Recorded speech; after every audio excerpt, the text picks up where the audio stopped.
What's going on, guys, and welcome to the video. So last night here at the Bear residence, we had the first official kickoff pool party of the summer. The pool project was just wrapped up. It was an 18-month project. So we had the BPN team and some friends over, which is a lot of fun. Today is Sunday, and I'm gonna take you guys through a full day of eating. So welcome to the video. So another day down, which means one day closer to our baby being here. We are now 26 days away, which is about 4 weeks until the baby is due. Steph's due date is July 8th, and we've been ripping off one of these sheets for the last couple months. Recommended names: Joan for a girl, Gordon for a boy. One day closer, and we're getting close.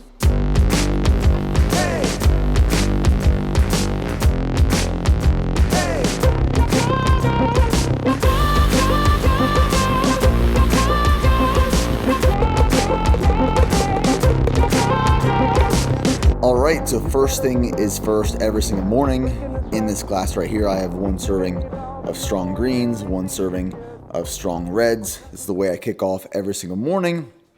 And then 3 soft gels of strong omega, which is our fish oil supplement, one serving of strong multivitamin, serving of strong joints. So I have my soft gels and capsules here, which I'm going to wash down with this superfood powerhouse here in a second. This is the morning strong stack. Remy, are you camera shy? Remy, come here, look. Remy girl. Oh, good girl. So this past week, I started running with the dogs. I woke up and I grabbed Remy for a 1 mile run, and then I grabbed Ryder for a 1 mile run, and they did okay. But today being Sunday, it's officially 2 weeks after the marathon, and that means running volume has decreased pretty dramatically. I mean, the week after the marathon, I didn't run at all.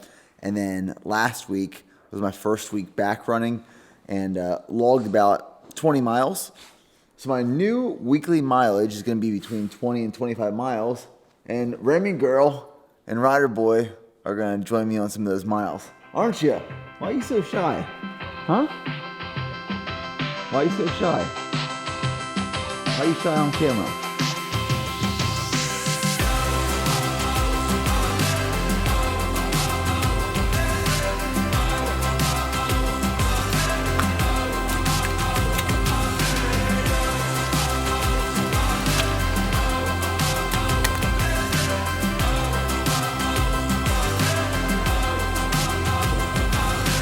Kicking off meal number 1 of this beautiful Sunday, I have 5 whole eggs. These eggs are from Vital Farms, salt, pepper, and about 2 handfuls of baby spinach cooked down in there.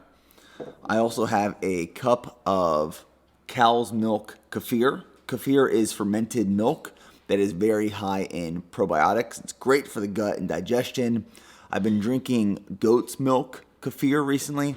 However, the store that I get it at just didn't have any goat's milk, so cow's milk was the second best option. And then I have this bowl of fruit and honey. So I have a whole banana, some raspberries, some blueberries, and then the honey I have is this really raw honey. And I love this stuff because when it comes in like the new jar, the top of the jar has like some of the honeycomb in there. So this is breakfast I'm about to dive into.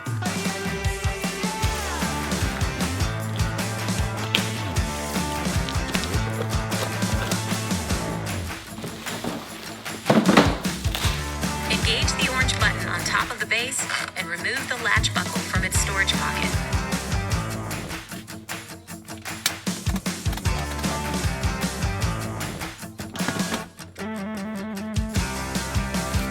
You know, up until this moment in my life, I never knew what these things were for in car seats. And what I'm learning now is these are lower anchors on vehicles to attach car seats to. Only learning that now at 31 years of age. In this last month before the baby gets here, we're doing all of our prep, and today is just getting the car seat bases put in and kind of just going through a dry run of putting the car seat in the vehicle. So Steph's Tahoe will have a base. My truck will have a base. We have one car seat. We are going to go to the fire department. Apparently, if you go to the fire department, you can get the bases and the car seats checked to make sure you did it properly. So we are going to do that this week. But the first time having car seats in our vehicles is definitely a new experience. Now, before we dive any deeper into this video, I want to let you know it is sponsored by my good friends at Simply Safe. Simply Safe offers 24/7 home security monitoring with no contracts, no commitments for less than $1 per day. And you can get it set up in about 30 minutes or less. So let me walk you through the first steps. To kick it off, we have our keypad and we have our base station. What we're gonna do is we're gonna plug in our base station. Welcome to Simply Safe. Alarm off. We will now sync our other devices and we'll use the keypad to arm and disarm our system. And there's multiple different devices you can connect. This right here, for example, is an entry control point.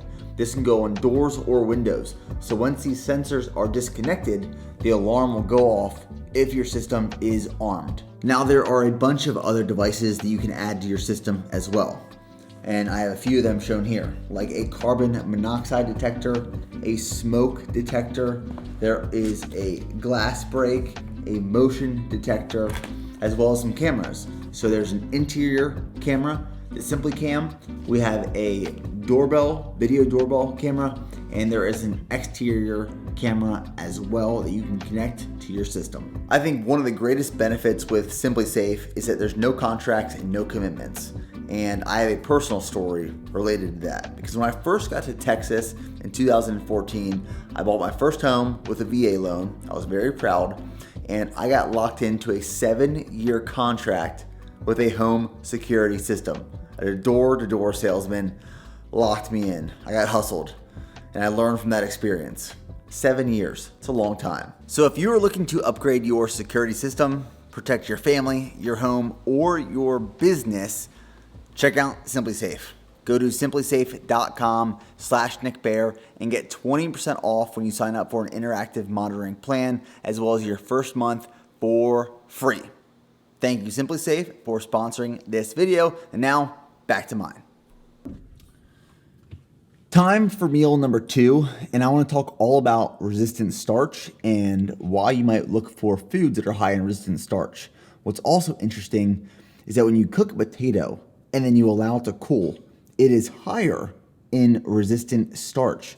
So I have a bunch of potatoes in the fridge right now that I cooked previously and have been cooling, and I'm going to consume them cold. Now, in addition to the cold potatoes, I'm going to mix up some of this Kamal Fajita House steak fajita mix. So it's just black Angus sirloin. It is onions, it's peppers. It's not cooked in any seed oils. It uses avocado oil. This stuff is really, really good. They are made, and the company is in Austin, Texas, and everything is cooked over an oak wood fire. So these come fully cooked. I'm just gonna take them out of the packaging and throw them in this pan.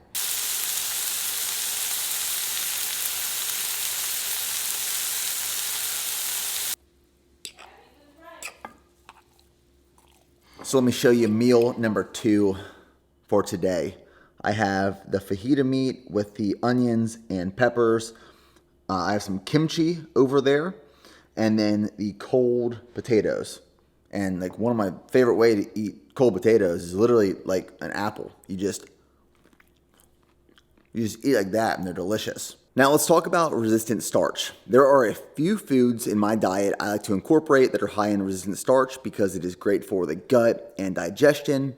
And some of those are green bananas and cold potatoes. What's interesting about bananas is when they're green, they're high in resistant starch. And when they ripen, become yellow and sweeter, they're not high in resistant starch. The carbohydrate changes. Same thing with potatoes. When you heat them up and then allow them to cool, they become high, rich in resistant starch.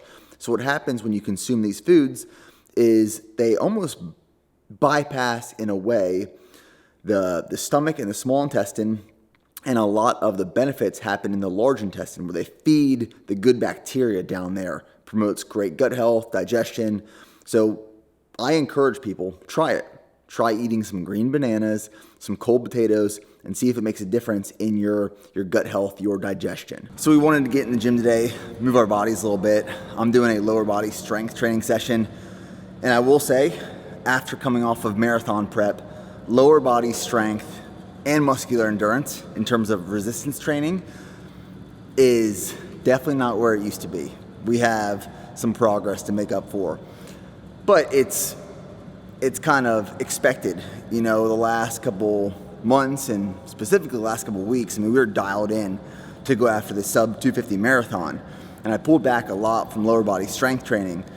And Steph will even admit, she's over there stretching, but Steph says that I lost my entire butt through the process of this last marathon prep. So we're trying to bring it back. And throughout these lower body strength days, I feel like a baby fawn that was just birthed and trying to walk again. Everything feels heavy, but it's part of the process. It's gonna come back. We just gotta put in the time and maintain consistency and have fun with it. So I am going on my 37th week. Things are changing rapidly. I'm feeling swollen. I'm rocking some cankles. The Texas heat isn't helping, but I only have a few weeks of it, so I'm one of the lucky ones. So lots of walking. Still going to Orange Theory, just taking it very slow. But we're moving, and moving always makes me feel better. So here we are.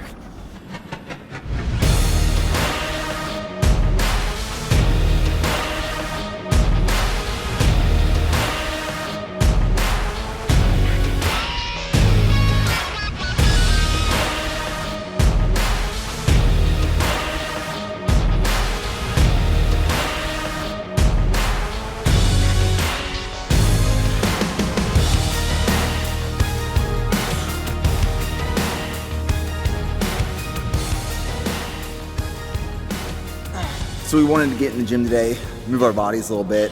I'm doing a lower body strength training session. And I will say, after coming off of marathon prep, lower body strength and muscular endurance in terms of resistance training is definitely not where it used to be. We have some progress to make up for. But it's kind of expected. The last couple months and specifically the last couple weeks, we were dialed in to go after the sub 250 marathon. And I pulled back a lot from lower body strength training. And Steph will even admit, she's over there stretching, but Steph says that I lost my entire butt through the process of this last marathon prep. So we're trying to bring it back. And throughout these lower body strength days, I feel like a baby fawn that was just birthed and trying to walk again. Everything feels heavy, but it's part of the process. It's gonna come back. We just gotta put in the time and maintain consistency and have fun with it. Quick post-workout shake. We're gonna go home. It is 4:30 p.m. right now. So we'll go home and probably have a meal in 2 hours. So I'm gonna do 1 scoop of our plant-based vegan protein. So I like to do 1 scoop of our vegan protein and 1 scoop of our whey. The consistency, to me, is just spot on. And then what I'm also gonna do, because I need some more fats in my diet today, I'm also gonna do just a massive spoonful of raw almond butter to the face. So from that, massive scoop of almond butter, I can get easily 25, 30 grams of fat. This is good almond butter too. Look at this. So right here, a big old spoonful.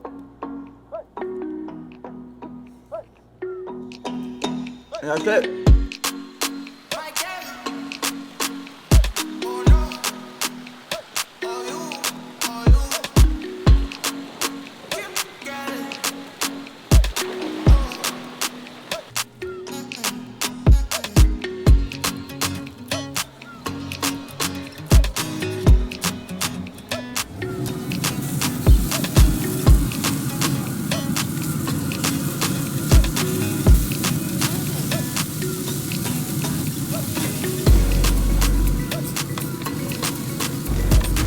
So we've got the dinner spread. We are eating outside for dinner tonight because it's beautiful.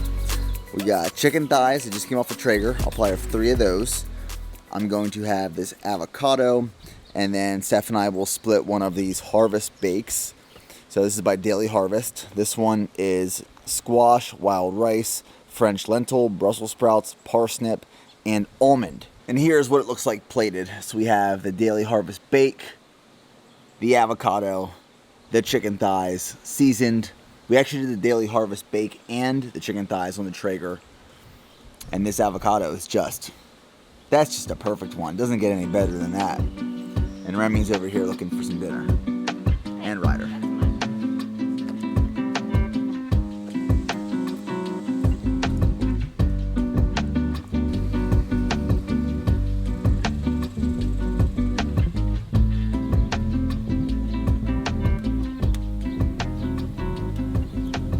So we are having the first bonfire of the season and of the new backyard, which is amazing. And we finally get to use this famous wood that Nick shipped in from Georgia. We saw it at an event, and he loved the way it smelled or looked or something. I'm not really sure why it's special wood, but I guess it is great. So good job. This wood caught so fast. It is great wood. Sure. Super dry. But I'm just here for the s'mores. So yeah, we're about to make s'mores. And we're going to do the traditional graham cracker marshmallow. I'm using some dark chocolate. This is 85% pure, dark, organic chocolate. And Steph's little hack. Tell me about the hack. This is my mom's masterpiece. These look like little beets. You put beets in the s'mores. Now, these are cherries, sliced cherries. So you just slice them in half and take the pits out, and you put that like underneath the chocolate, and it just adds a really nice fruity flavor. And Nick's never had it, so we'll see what he thinks. I actually have had it. You have? You made it for me once. Oh, it's good though, right? It's good.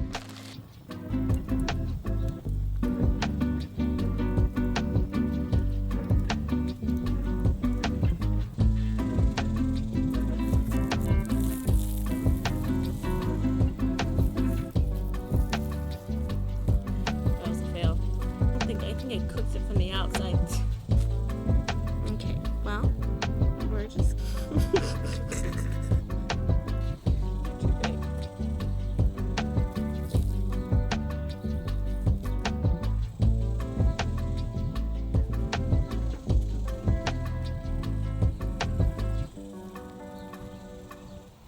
I think mine looks great. You see, the key to a s'more, it is all about patience. Because a lot of people want to cook their marshmallow way too fast, and what happens is the outside cooks, but the inside does not. But when you have patience with the mallow, it comes out perfect. So, we're gonna